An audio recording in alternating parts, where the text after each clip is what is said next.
very conclusive, but the actual deal is a very conclusive one. We think just about everything's been approved. So good for both countries, and we'll also receive new market access for American chemicals, machinery, and many other industrial products that weren't allowed, and they'll end up getting products that they'll be able to price, and if they like them better and we make great products, they'll be buying those products, but they were not available in the UK. Furthermore, in a historic step, the deal includes plans that will bring the United Kingdom into the economic security alignment with the United States. That's the first of its kind. So we have a big economic security blanket, and that's very important, and we feel very, very comfortable with that because it's been a great ally, truly one of our great allies. I mean, a lot of people say our greatest ally. I don't want to insult people by saying that, but I can say it's certainly one of our greatest, and right at the top, and they're the first one we're talking about. And by the way, we have many meetings planned today and tomorrow, and every country wants to be making deals. And we have a meeting, as you know, Scott will be going over to Switzerland on Saturday, and that'll be very, very interesting. We'll find out, but I think they want to make a deal very badly too.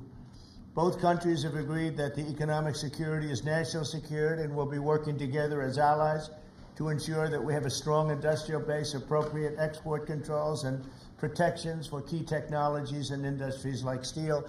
Steel is a big factor. Both countries will become stronger with steel and things necessary for military. You know, we used to build ships and other things literally at a level that nobody's ever seen, and we haven't. We've eased up, and I would say that the UK certainly eased up, but now we're going to be uneasing both, and we work together.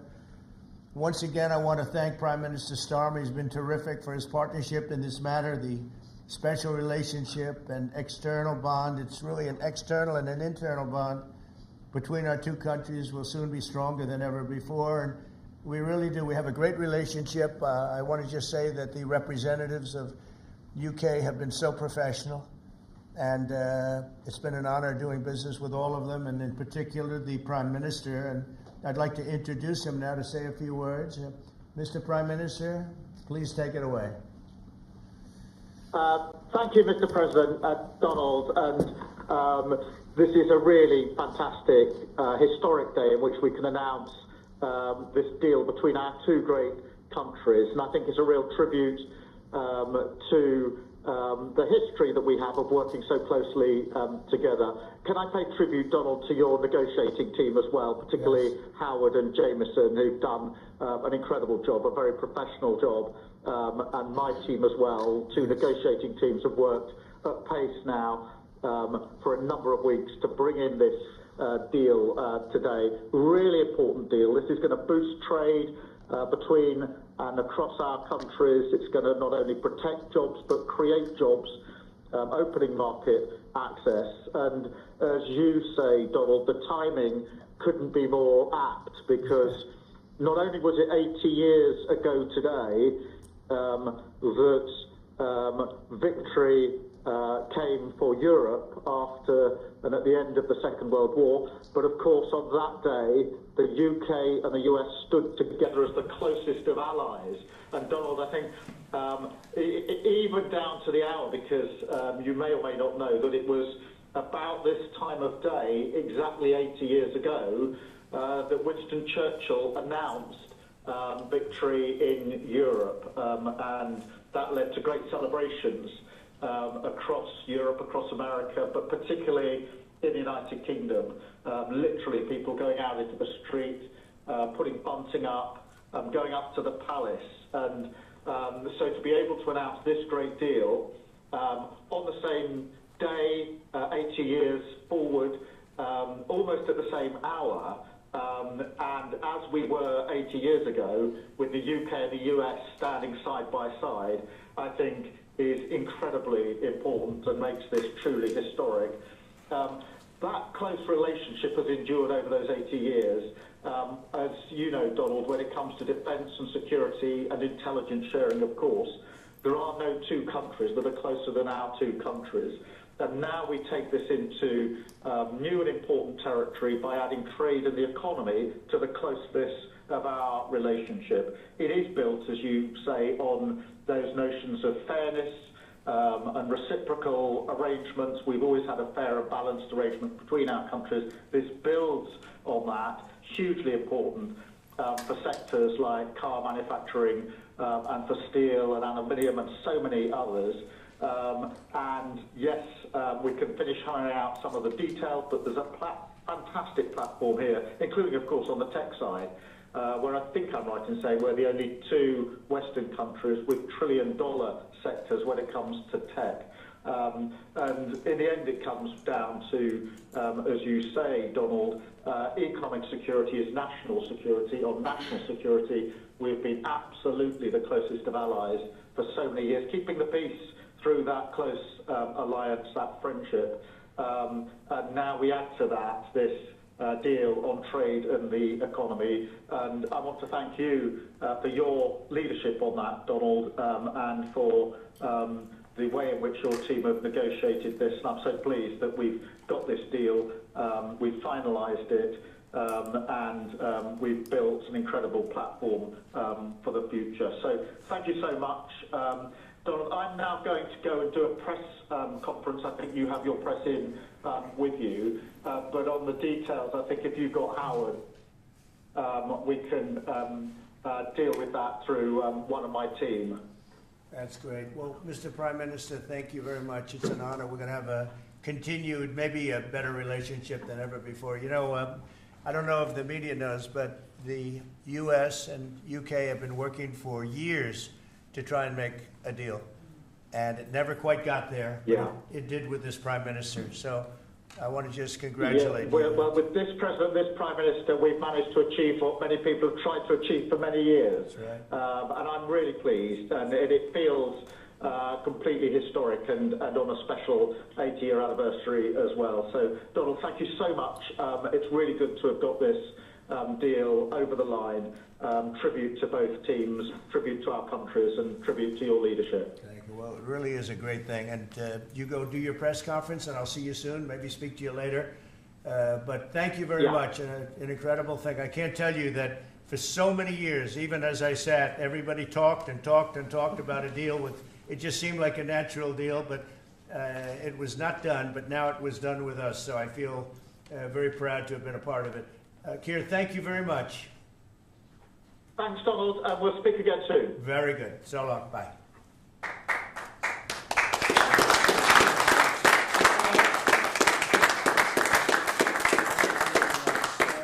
Why don't I do this? Why don't I have our Secretary of Commerce, Howard Lutnick, give a little description of the deal pretty quick, and then the good side, the very nice side, we'll be speaking about it also, maybe, from so you get a pretty equal. I think it's a very, it's just been a deal that was, we thought, very complicated. It became very simple. It's opening up the country that we really didn't have the kind of access to that I would have thought. I was surprised. I think it's why the deal never got done before. It was, you know, they've been working on this deal for 25 years. And we got it done, and we got it done. Really, it's going to be great for both countries. So, Sarah, if you could go, and then somebody else, you may have, you'll pick whoever you want who'd like to do it. I have a feeling you're going to do it, right? So you guys go ahead, and then we'll take questions right after that. But I think you'll get a pretty good understanding of how big it is. It's a very large deal, very big deal. And Howard, go ahead. So the UK is the 6th largest economy in the world and the 4th largest that we export to, right? So it's a huge market, a top 10 market. If you remember Liberation Day, they were at 10% because we have balanced trade with the UK, right? They say they have a surplus, but of course that counts gold bullion, which is, so let's just call it balanced trade. So how do you open up a market in balanced trade? People think it's impossible. They've always thought it was impossible until President Trump came on the scene and changed the way things work. So here's what we've got. We've opened up new market access, ethanol, beef, machinery, all the agricultural products. They've agreed to open their markets, and that will add $5 billion of opportunity to American exporters. So the question is, why would they do that now? Because they've never done it before, and we still have our 10% tariff on, which will produce $6 billion of revenue for the United States. So the idea was, how do they keep their jobs, protect their economy, and do the best for their people while opening the market for us? And the way is they studied it, their team was exceptional, and they tried to figure out the markets that they're importing from other people and try to send them over to America. So why were they always favoring others and not us? And what they've done is they've found the ways to do that so that we have new access, right? But the UK workers are protected, and that was the balance. So we did a deal with them in automobiles, and you know, if you're not building here, we charge you a 25% tariff. But the president, and by the way, I want to make this clear, while Jameson and I worked hard, this was the president's deal, and people think, oh, that's not the way it works. If you got to sit next to him, I have the best deal maker to my left, and if you don't think that we take advantage of him calling the prime minister and getting that deal done, you don't understand who's the president of the United States. So he's the closer. He gets deals done that we could never get done because he understands business, he understands deals, and that's why we're here today. So he agreed they could send 100,000 cars into America and only pay a 10% tariff. And that protects their car industry. And remember, we do 16 million cars a year. So this is only like 0.6%. But for the UK auto people, this is tens of thousands of jobs that the president agreed that he would protect for them. So he made that deal, right? Then steel and aluminum, right? Their steel business has been destroyed like everybody else has been destroyed by people dumping steel into their markets. And British Steel had announced it was closing down. So the British government, as part of this deal, nationalized British Steel, and they're going to match the kinds of models we do. They'll put tariffs on, they'll put quotas on. They want to do it with America so they can be part of the resurgence of steel and aluminum in America, and that saves them, again, thousands and thousands of jobs. So if you go step by step, aero and commercial planes, they sell Rolls-Royce engines to Boeing. We've agreed to let Rolls-Royce engines and those kind of plane parts to come over tariff-free. And what you're going to hear today is there's going to be an announcement in the UK that they are buying $10 billion worth of Boeing planes later today, but I'm going to let the name of the airline announce it because that's theirs to do. But part of this deal was always to do it together and to do it strong, and you can see the numbers on this board. Everything about this board works exceptionally well for the United States of America. It lays out the plan that you can work with us in autos, you can work with us with aero and commercial, you can work with us in pharmaceuticals if you have a supply chain that is secure and protected in national security. So we feel really good about the deal. You've heard the Prime Minister, he feels really good about the deal, right? And we started at 10% and we ended at 10%, and the market for America is better, and this is a perfect example of why Donald Trump produced Liberation Day.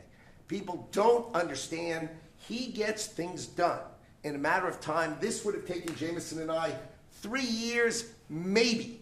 And instead, we got it done in 45 days, certainly, because we work for Donald Trump.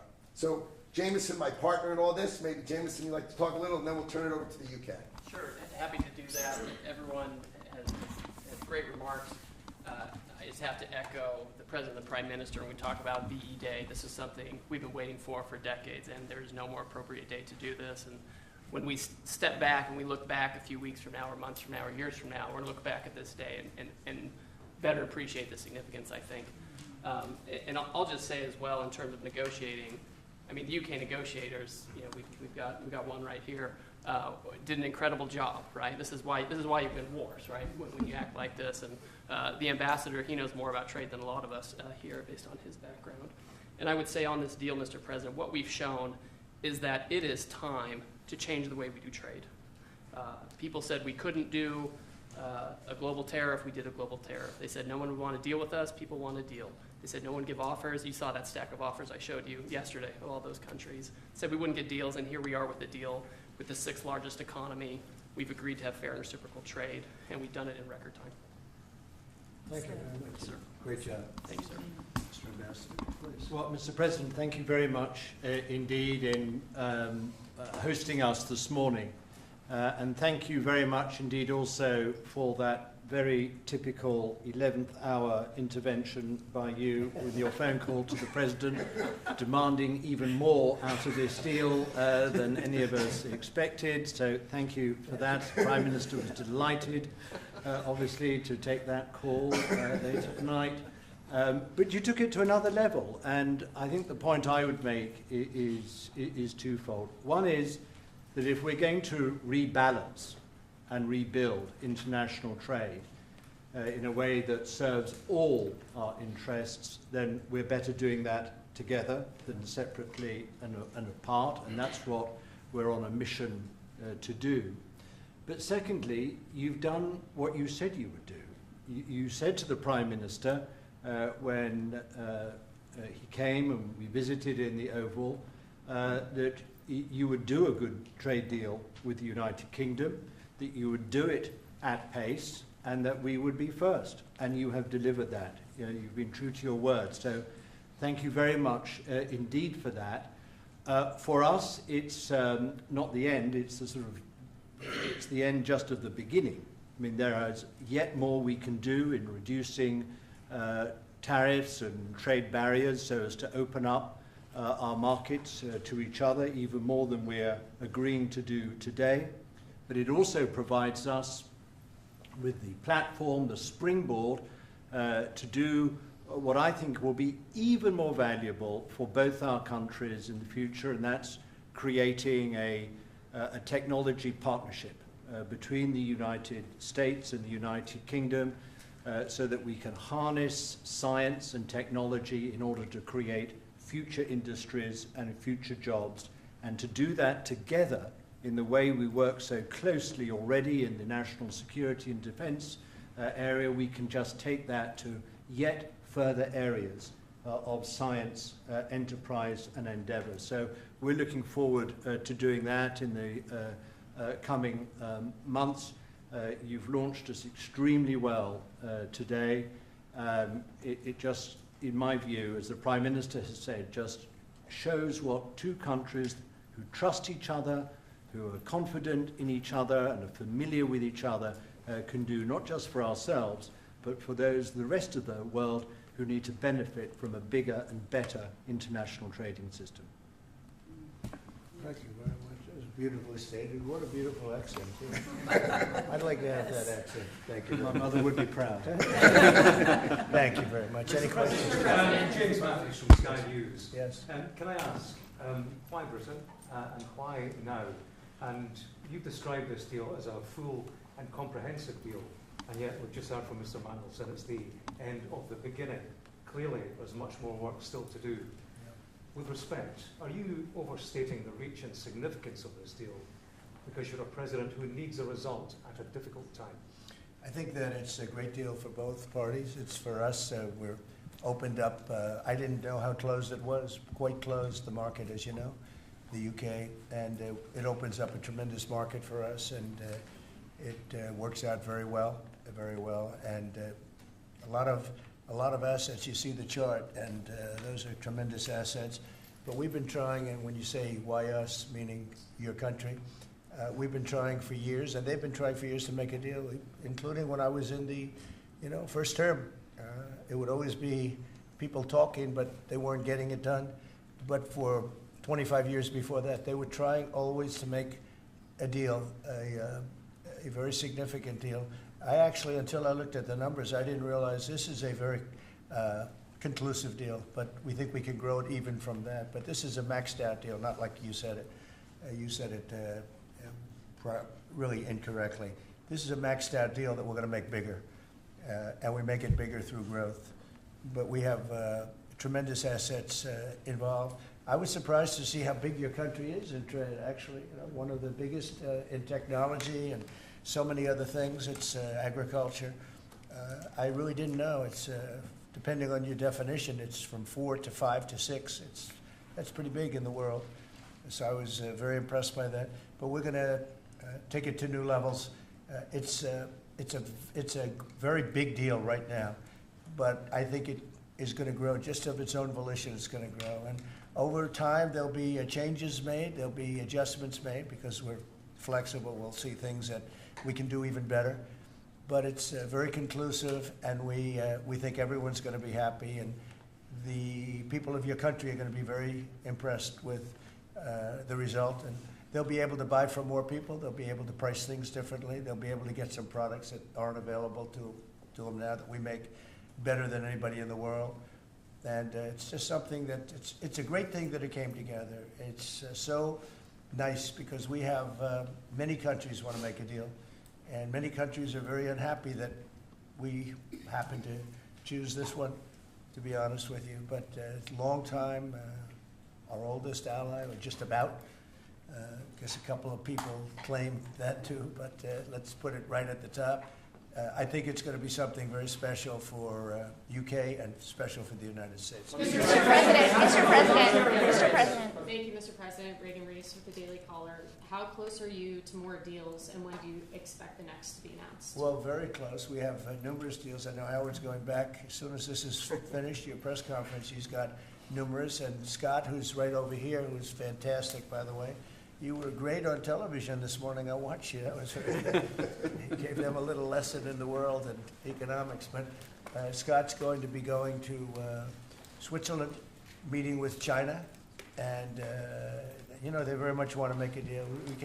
We can all play games. Who made the first call? Who didn't make the? It doesn't matter. It only matters what happens in that room. But I will tell you that China very much wants to make a deal. We'll see how that works out. Every country throughout the last 40, 50 years has literally ripped off the United States on trade, on military, on protection, on all the different things. And we are now making fair deals. And in this case, it's great because we really weren't very much involved. You have the European Union, which is, I think you made the right decision years ago. I don't know if you remember, I was opening up Turnberry the day that you were voting. And they asked me, would it happen or would it not happen? I said, no, I think they're going to go their own separate way. I think it's better for them. And they did. I think it's going to end up being a very smart decision. But a big part of that decision was always that you'd be able to make a deal with the United States. And they were unable to do that. But now they made it. And it's a tremendous, it's very important. That was always a big part of your decision on Brexit. And they were never able to make that deal. It was a tough one. And this one it's amazing with time. This one just went very smoothly, went quickly and smoothly, and a lot of common sense, as I like to say. There's tremendous common sense, but it's going to make your country much bigger in terms of trade, and it's going to make our country much bigger in terms of trade, too. Yes, sir. Thank you. For Go ahead, behind you. Oh, yeah. Tom Bacon at the BBC. Thank you, Mr. President. You mentioned meat. You're with who? The BBC. Oh, good. Very nice. They treat me beautifully. You mentioned meat and beef exports. The UK currently doesn't accept American beef because of its own food standards. Are you calling on the UK to accept all American beef and chicken products? Well, I think they'll take what they want. We have plenty of it. We have every type. We have every classification you can have. As you know, Bobby Kennedy is doing a tremendous job, and he's, I think, probably heading toward your system with no chemical, no this, no that. I think we're heading that way, it seems to be. And but we have that also. So we're a very big country. We have a lot of beef. We're a very big country, so it'll be great. Yes.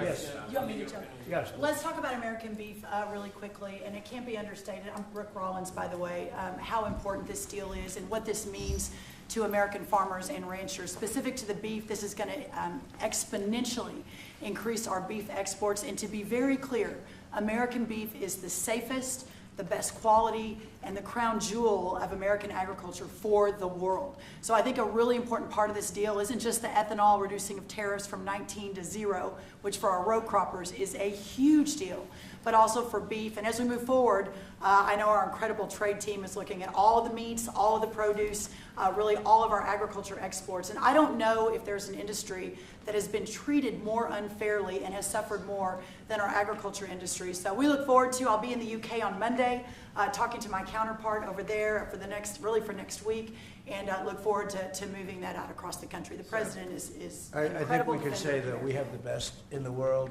best tractors, the best everything in the world, They say that our agriculture is, second to none, you understand, and it'll be a great asset. People are going to be able to have options, choice, and they'll have more of it, and that usually means lower prices. How about we'll do you and then you? A Go ahead. follow-up question for the Italian TV, Daniele Compatangelo, LA7, TV 2000, Primetime Media. So congratulations for the deal. We'll see a big revenues from the chart. But what's the rest of Europe? It's a victory day, but other European countries, it seems like they're losing the trade. We intend to make a deal with Europe. We have found that the European Union treated us extremely unfairly, very difficult, and hurt themselves in doing so. And they very much want to make a deal. We'll be dealing with them. We are dealing with them currently. So that'll cover pretty much the rest of it. But this was separate because of Brexit in particular. This was a separate deal. It always seems so natural. I mean, all the media would say that this seemed to be like, why did this happen 25 years? Why didn't it happen a long time ago? And it was always amazing to me. Somebody would say, hey, we got to make a deal. We have to make a deal. But this deal just fell into place. The Prime Minister did a fantastic job. His representatives are total professionals, and they got along well. And it just seemed to work. And I think one of the reasons it did is because we blew up the whole system. If we would have just been dealing with you separately or, country by country, we blew up the whole system. It was very fair to very unfair to the United States. And I think because of that, this worked out so nicely. And I'm honored that it was the first deal. Please. Sir, you mentioned... Well, why don't you go in the back, yes. Oh, thanks, sir. I'm with the London Times. I'd say this is a great day for James Bond because now Aston Martins will be available to American buyers. Will it be even better by extending it to film? You've talked about a big tariff on films, and we'd like to know if there'd be relief on British... Well, we're going to have a discussion on that separately. And as you know, we're putting tariffs on that particular film, he said, the movie makers. And we're going to be doing some tariffs to get them because a lot of them have left this country. They all live here. The money comes from here. Everything comes from here, but they make them in other countries. So we're going to do something to bring them back, maybe to a large extent. But James Bond has nothing to worry about that, I can tell you. James Bond. And Sean Connery was a friend of mine. Sean Connery was responsible for my getting zoning in Aberdeen. He said, let the bloody bloke build his golf courses. I was like 4 years into the process, and it was impossible in Aberdeen. And he just stood up one day and he said that. As soon as he said that, I got the approvals in about 2 minutes. So he was a great guy, Sean Connery. And Can you share if we're going back there later in the year? Are you going to Scotland and to the Yeah, I will be, sure. It's great. And we have a lot of investment over there. We have Turnberry, Aberdeen. We have, as you know, in Doonbeg in Ireland, right on the ocean. They're all in the ocean. I only have interest if they're on the ocean. And we have good investments over there. It's been beautiful. Yes? Mr. President, if the talks go well this weekend between Secretary Bessent and Ambassador Greer with their Chinese counterparts, not preemptively, but if the talks go well, would you then consider lowering the tariff rate on China? Well, it could be. I mean, we're going to see. Right now, you can't get any higher. It's at 145, so we know it's coming down. I think we're going to have a very good relationship. I always got along very well with President Xi. That relationship was greatly disturbed by COVID when COVID came in, but we get along very well now. I mean, the relationship was hurt with a lot of people, a lot of countries when COVID came in. But I think we're going to have a very good relationship. I expect to have a very good relationship with China, Scott. I think it's a very friendly meeting. They look forward to doing it in an elegant way. China, as you know, has a tremendous trade surplus with us, and we just can't have that. But I think it's going to be very good for both countries. I would like to see China opened. One of the big things here is, and nobody would know this, but the UK was largely closed. It was very much closed to trade, and now it's opened. And a lot of the financial reporters are very happy about that because so much. I listened to them. Well, I hope they get countries opened up, and then you compete on a fair basis. But you can't compete when you're not allowed to go there. China would be the number one example of that. It's very closed. We almost had it last time before COVID, and that didn't work out. But we made a great deal with China. They had to buy $50 billion worth of our food products, and it was a great deal, doing very well for our farmers. And then when Biden came in, as usual, nothing happened. He didn't enforce it. and it got less, and ultimately, destroyed a great deal. That was a great deal. But no, I think that we're going to have a good weekend with China. I think they have a lot to gain. I do think they have far more to gain than we do in a sense, but we're going to have I think we're going to have a very, very good weekend. Will you speak to Xi after the weekend talks? I might, yeah, sure, depending on what Scott says. We Scott is doing certain countries, and Howard's doing certain countries. I mean, I wish I had like 10 more of each. Then we could do them all at one time. But there will be a time that we'll do a number of them, and then there'll be a time. I think I can say this, Scott and Howard, where we're just going to say, because we understand the countries, we understand what they want, where we're just going to make the deal. In other words, we don't need the country involvement because we've already had it. And we'll say this particular country, which had big surpluses, let's say, we had therefore deficits, that this particular country is going to pay a 25% tariff or a 30% or a 50% or 10% or whatever it may be. I think we should explain it now, Howard. One of the things we did here that we'll rarely do is on cars, we took it from 25 to 10 on Rolls-Royce because Rolls-Royce is not going to be built here. I wouldn't even ask them to do that. It's a very special car, and it's a very limited number too. It's not, one of the monster car companies that makes millions of cars. They make a very small number of cars that are super luxury, and that includes Bentley and Jaguar. So we have some very special cars. So in order to help that industry, and that's really, handmade stuff, and they've been doing it for a long time in the same location. And I said, yeah, that would be good. Let's help them out with that one. But that's different than a car company that comes out and makes millions of cars, which they'll be doing in our country. They're going to build, we have many, many factories, car plants being built or going to be built very soon. I think we can say that we'll be close to $10 trillion of investment. I think we're actually at that number now if you add up some of the ones we haven't heard about yet. I mean, we have some going up right now. They have plants going up, and they haven't even spoken to us. They're doing it because of the tariffs. And tariffs have always been used against us, and I never understood. I used to sit back. As you know, China paid hundreds of billions of dollars in tariffs when I was president. But until then, China never paid anything. And, they really did a big number on us from the standpoint of trade. But we are using tariffs now for our benefit. And we have now close to $10 trillion. Think of that, $10 trillion. If you look at the past administration, and we're talking about over, essentially 2 months, because we could say 3, but it took a little while to get the office in perfect shape, right? It took a little while to get things done. But once we started, when you think of that, close to $10 trillion of investment, you've had years where the United States wouldn't do that wouldn't do $1 trillion in a year, wouldn't do anywhere near $1 trillion. We did $10 trillion in 2 months. So it's amazing what's happening. We're getting calls and that has to do with chips, has to do with cars. We used to make chips. We had Intel, and we used to make chips. We had a monopoly on chips. Everything was made here. And now, over a period of years, because of presidents that didn't know what they were doing, they allowed that business to be stolen from us. Most of it moved to Taiwan. And you probably were in the same position, right? Because you had a lot of the chip-making capacity, but they moved it in.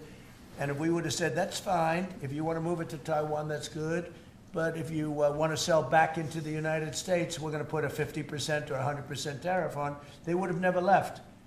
But we had people sitting here that didn't understand that, and it's too bad. But now they're coming back, because I'm saying it about 40 years too late, but they're coming back. As you know, we have the biggest chip makers in the world spending, in one case, $300 billion, in one case, $500 billion.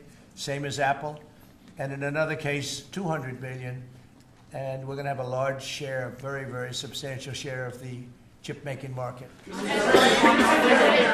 that this weekend is going to be a friendly visit, but do you expect that it will just be a formality to break the ice, or are they going to get into substantive negotiations? I believe so, yes. I believe it's substantive, yes.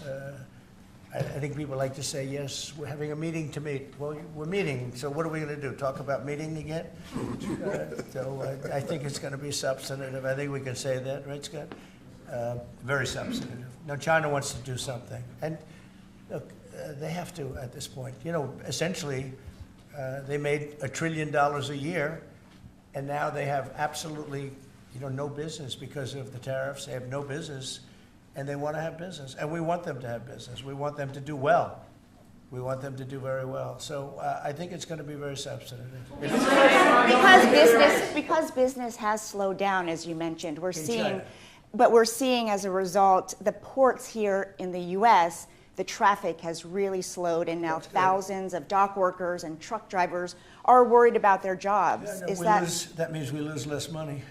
When I see that, that means we lose less money. Look, China was making over $1 trillion, 1.1 trillion, in my opinion. Different numbers from 500 billion to $1 trillion or $1 trillion. I think it was 1.1 trillion.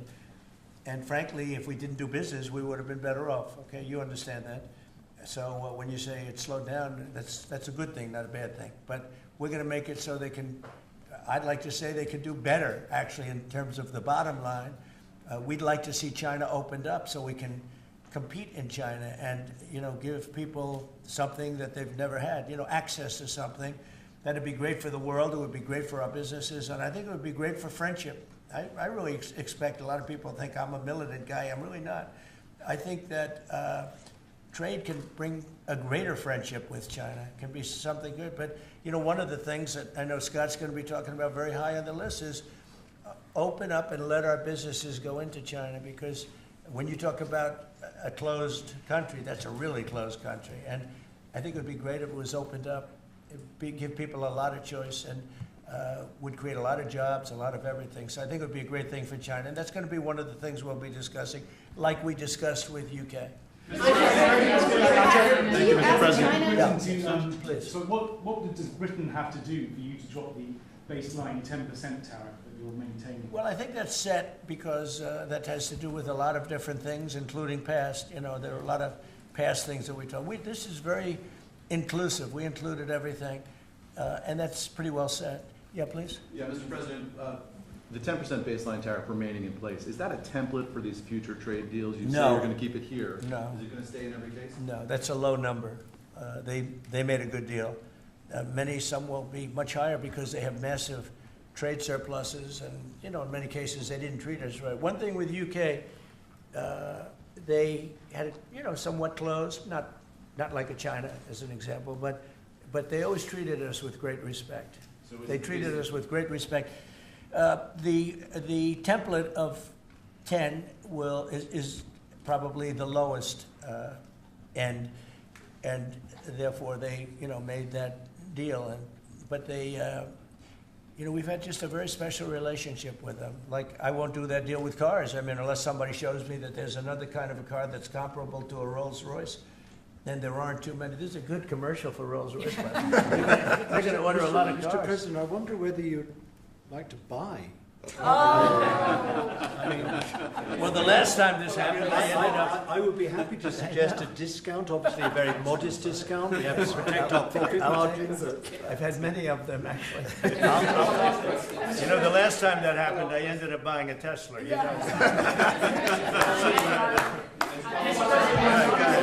Mr. President. Mary Margaret Olahan with Daily Wire. I had a question about the UK deal today. I heard there was talk that part of the agreement would depend on whether the UK would respect free speech and freedom of religion.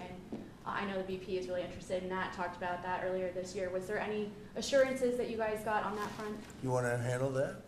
Yeah, that was not part of the conversation. Our conversation was an economic conversation from start to finish, closed by the president yesterday. This was a business deal, open their markets, and also protect their workers, grow our markets, and help our workers. This was about business religion. Business is sort of a semi-religion, but not nearly as important. I don't want to get myself into Your new nominee, Surgeon General. Mr. President, will you be asking China to help you close, the gap between Ukraine and Russia? I think so, yeah. I think it's a natural thing to ask. What do you expect? Sure. I don't know. I think we're making good progress. The fighting is a little bit different than it was. I think if we weren't involved, Russia would be, going at it to maybe get the whole thing. And without our involvement, they'd be able to get it, because we supplied a lot of different things foolishly. but we've been sort of paid back by doing the rare earth deal that I talked about before. I think that, no, I think that we will be very much involved in trying to get that bloodbath. It's a bloodbath. It's a horrible situation. 5,000, it's really more than that. But it's 5,000 soldiers on average a week, mostly soldiers, are being killed. Young, beautiful people. I mean, they're being killed. I see the satellite pictures coming back, body parts lying all over fields, heads and arms.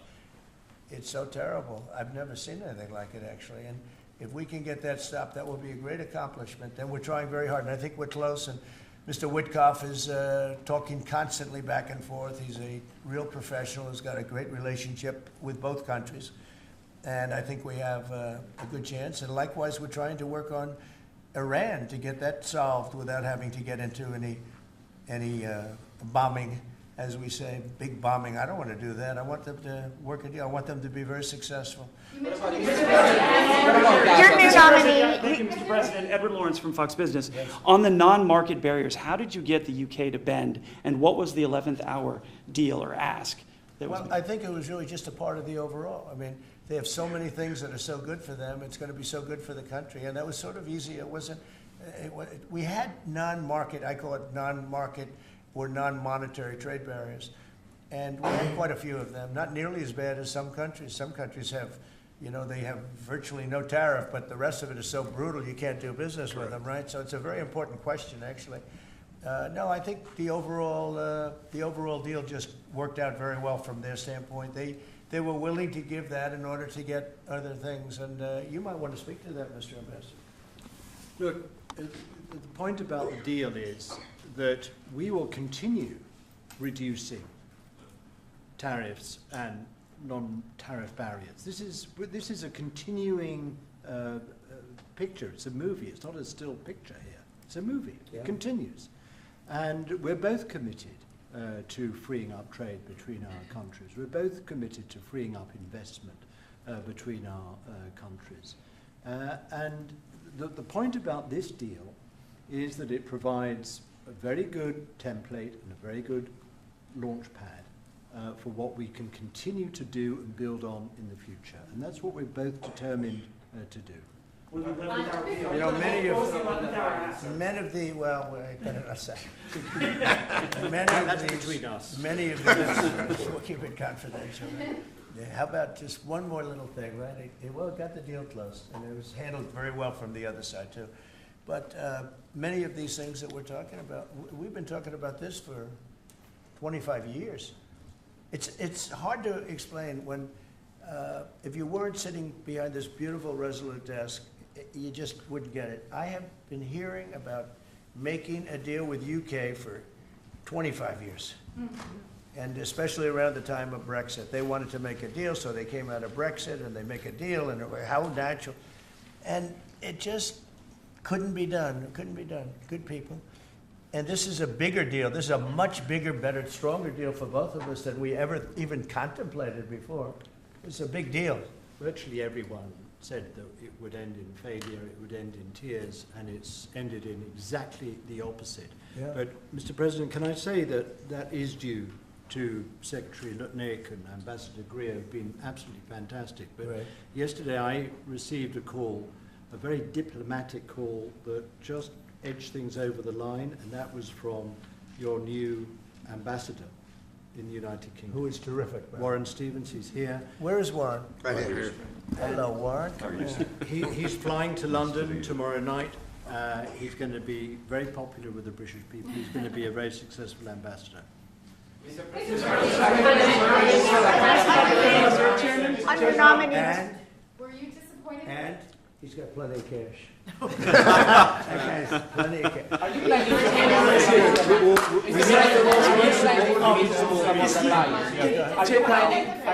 to meet Ursula von der Leyen? Go ahead, fast. Yes, are you planning to meet Ursula von der Leyen, the president of the European Council, anytime soon? Oh, she's so fantastic, right? She's so fantastic. I hope we're going to meet. Yeah, the answer is yes. I saw her a few days ago. And I think that we'll definitely meet. Yeah. The European Union is a big thing. They want to make a deal very badly. You know, everybody wants to make a deal. Look, everybody wants to make a deal with the United States, and we're doing that, and we're going to make fair deals. I'm just honored that this was the first one. Go ahead, please. The Federal Reserve Chairman, Mr. President, says that you would have to call him for a meeting. Do you plan to meet with him? And what do you think about? And it's like talking to a wall. He should be. What do you think about not cutting? The Bank of England cut today. Well, the Bank of England cut, China cut, everybody's cutting but him. It's I don't know. We'll see what happens. It's a shame. I call him Too Late, Too Late Powell. That's his nickname, and it's a shame. It's ridiculous. So meeting, he's always too late. But in this case, it's not going to matter that much because our country is so strong. We're so powerful in terms of economic strength and what we've done. And I'll tell you what, if we didn't have our first term, you wouldn't be. We created things in the first term. We cut more regulations than any president in history. We cut the taxes more than anybody in history. And a very big factor is going to be the tax bill that we have right now, the one big beautiful bill, as we call it, which is all-encompassing, the biggest tax cuts ever in history, bigger than even the first time, and the incentives, even great for the UK because it'll make us so strong that we're going to be doing more business with you. It's a very important element for taxes, for every aspect, regulation cuts. That bill is, I believe it's the biggest bill of its kind ever in the history of this country.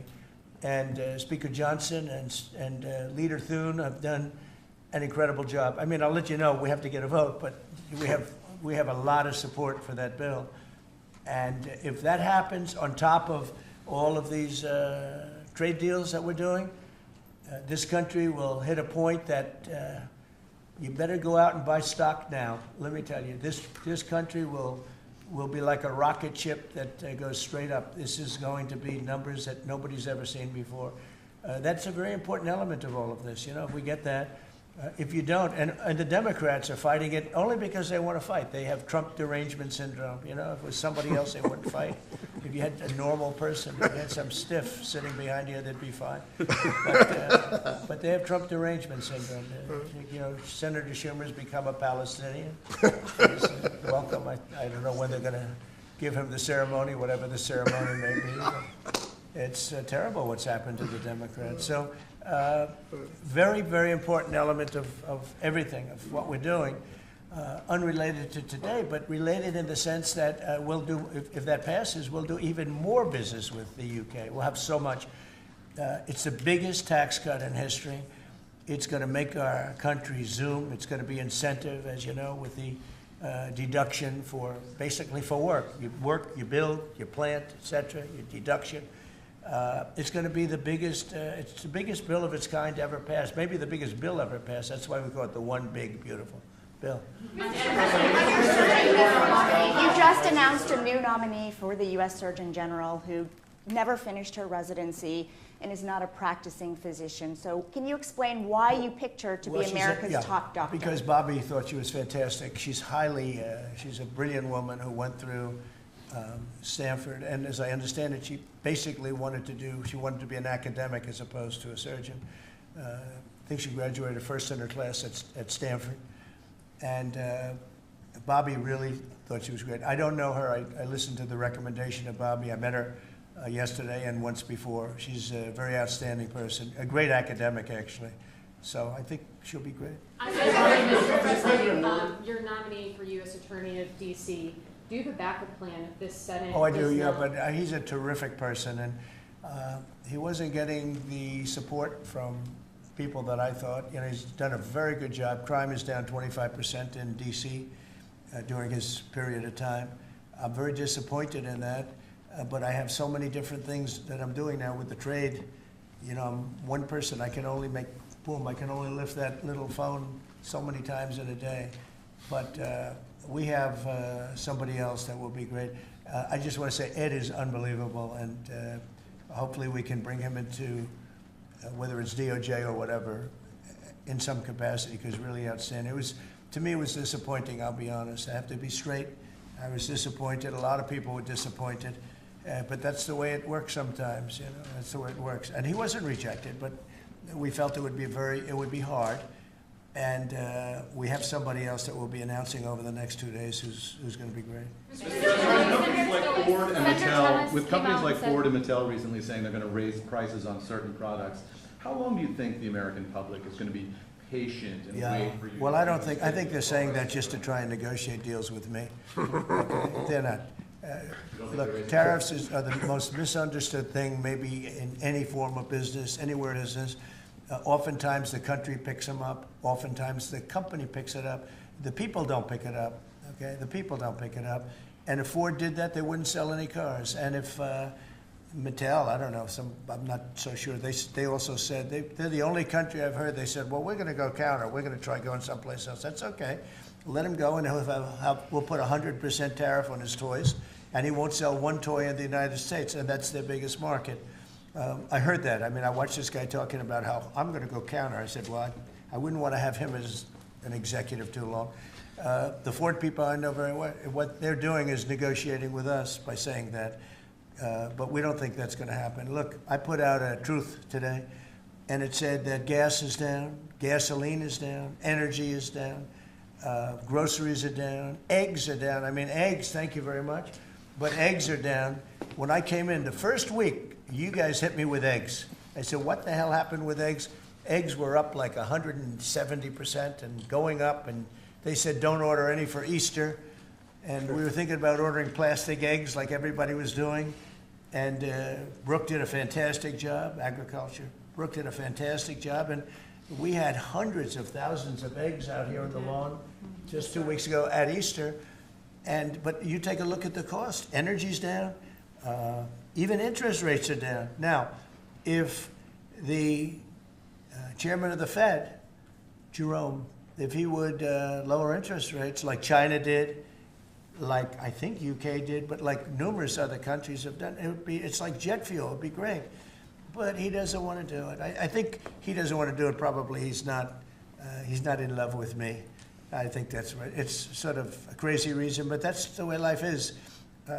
Anybody in his position would be like jet fuel.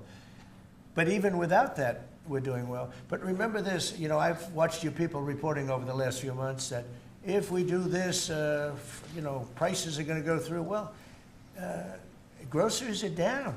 All of this stuff is down. Lumber is down. Oil is gone to, we have that thing broke 60, right? $60 a barrel. And $1.98, $1.99 in some cases, and heading in that direction. No, I think it's been amazing, actually. And what that's good for, it gives the consumer more money, and it gives them a better life, because we just came out of the worst inflation, in my opinion, in the history of our country. They say 48 years. But Biden really screwed it up. He screwed up energy, and he spent too much money. He was spending it on, green new scam. And that's like throwing the money. See that beautiful window behind? Take money, throw it right out that window, because it's the same thing. He spent $10 trillion. He wasted it. Not only was it bad, it was a negative. It wasn't even like it helped a little bit. It was a real negative.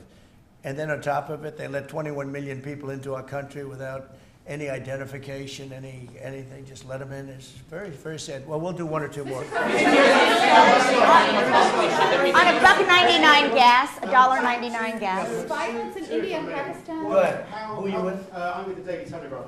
You know me from I do.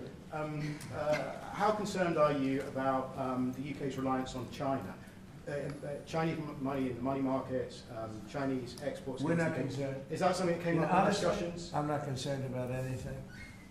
If I was, I wouldn't even be here right now.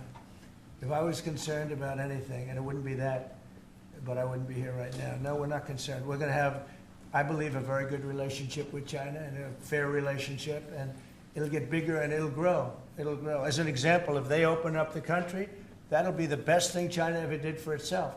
They don't know that yet because, it's been a different system. But that'll be the greatest thing that ever happened to China. The people will be happier. They'll buy for less. They'll see things that they never saw before, and they'll be buying them. And it'll really create great long-term peace. And if I could ask one of the Agriculture Secretary, actually, there's a lot of concern about chlorinated chicken, the import of hormone-treated beef. Has that question been addressed, resolved in these talks, or is that something for the continuing negotiations? Well, James. I would just say that it's very clear, and we have in the heads of terms that we are going to discuss all of these types of issues, and obviously the importing country, whether it's us or them, you got to follow the rules on those types of things. But our point is the rules need to make sure that they are based on science, and that's our expectation. We know the UK believes that too, so we want to come to an accommodation. We want the consumers in each country to be able to choose what they want and give them the information that they need. And we have an incredible EPA led by Administrator Zeldin that is on this. So the talks continue, but we are very, very confident in our products, and what the President has done to open up the markets is unprecedented for these farmers here in America. Thank you. Message from Wall Street as they watch this. I mean, you saw the stock market decline sharply after Liberation Day, and it's rallied back since then. Well, now it's going to really rally, because, you know, don't forget they said this is all a pipe dream. And this is a tough one. This is, somebody would say, well, this is easy. This is much tougher, I think, than any other deal, because they've been at it for so many years, decades, trying to make this deal. And it's very conclusive, and it's a great deal, and it's a very big deal, actually. And no, this is just the beginning. We're going to be having conferences, or at some point we won't have, we'll just put out a statement that we just signed this country, that country. And after a number of these are done, nobody has enough people to do it. We're just going to put out X country is going to pay this, and if they open up, they're going to do this and that and that, and they're going to be open up. Everybody wants to be here. You know, I say this is where they want to be shopping. They want to shop in this country because we have the consumer. And we have the consumer like nobody else. And, you know, if this country went bad, the whole world would go bad. But we really saved it from going bad. Yeah, please. Can I ask you about the air traffic control issue? Are you looking at getting new software, new equipment? I'm glad you asked me about it, because I'm just going to be talking to now with the heads of the airlines and everything else. So I was all set before we had the rigged election to give out a brand new gorgeous system to one company that was going to do the whole thing, one of the best companies in the world that you know very well. You know, there are 3 or 4 of them that do it. And when they took over, Buttigieg, who has no clue, you know, he drives to work on his bicycle with his, in all fairness, with his husband on the back, which is a nice, loving relationship. But he didn't have a clue. This guy didn't have a clue. And he's actually a contender for president. Between him and Crockett, you can have that party. But he didn't know what he was doing. And he took what they call dry systems where you have wires in the earth, buried in the earth or whatever. And then you have the open air systems where you have satellites, and you can't mesh them. Anybody would know that if you went through about 2 months of study in school, if you studied that kind of thing. And he did. They spent tens of billions of dollars trying to take old, broken equipment and merging it into existing new equipment with brand new equipment. It's one of the greatest. They spent like $40 billion. And what they did is they made it worse because it doesn't work together. You can't make it work together. If you have a satellite system, you need satellite. If you don't, they had all these different technologies, some of them 50 years old, and they're trying to mesh them in. And they end up spending twice the money they should have. You could have bought a whole new system. So we have a very good guy who you all know, Sean Duffy, is head of transportation, and I've given him a 10-minute lesson in buying, and he's become really good. And we are now in the market to buy a gorgeous, brand new system. The helicopter that crashed into the plane at 400 feet, it shouldn't have been. What would have happened is all sorts of bells and sirens would have been going off 3 minutes before that accident happened, if you had the right equipment, but they did. And the new equipment is unbelievable what it does. You can have, you don't even, well, I was going to say something, but you always, in my opinion, you always need pilots. I want pilots. But you wouldn't even have to have pilots. This system is so incredible what they can do. But we have a system that's obsolete. And what they did is the worst. They tried to combine the really old, broken stuff with the new stuff. And you can't combine it, and anybody should have known. So Biden, you think Biden figured this out? I don't think so, fellas. Do you think he has any clue? He doesn't know what the hell's happening. So here's the story. We're going to be buying a brand new, it's going out to bid very soon, brand new state-of-the-art system that will cover the entire world. I'll give you an example. When my pilot Now I have military pilots, but prior to that, I have very good pilots, great pilots. They would land, and I won't tell you which country, but they would use the system of another country. They wouldn't even use the system of the United States. So if I'm landing in New York or Florida or Tennessee, they're using a system from another country. I said, why is that? And they were, you know, they're not into business, but they're just saying, our system doesn't work, sir. And I said, boy, that's pretty sad. But we were all set to give it out to, you know, look, you have a Raytheon and you have different companies like that, numerous companies. And you have companies that would do it, like an IBM, as an example. And you give out one deal, one contract. They gave out hundreds of contractors. They had diggers. They had non-diggers. They had people that focus on satellites. They had hundreds of different contracts. One contract where one guy is controlling everything. You need a trench, then they dig a trench. But if you don't dig the trench, they don't blame you. What happens is you don't dig it, then they say, we want a cost overrun. Now, we have it all set, and we're going to be doing it. We would have done it, except that the election took a little strange turn. But the second one didn't. That was too big to rig. Thank you very much, everybody. Thank you, Mr. Thank you.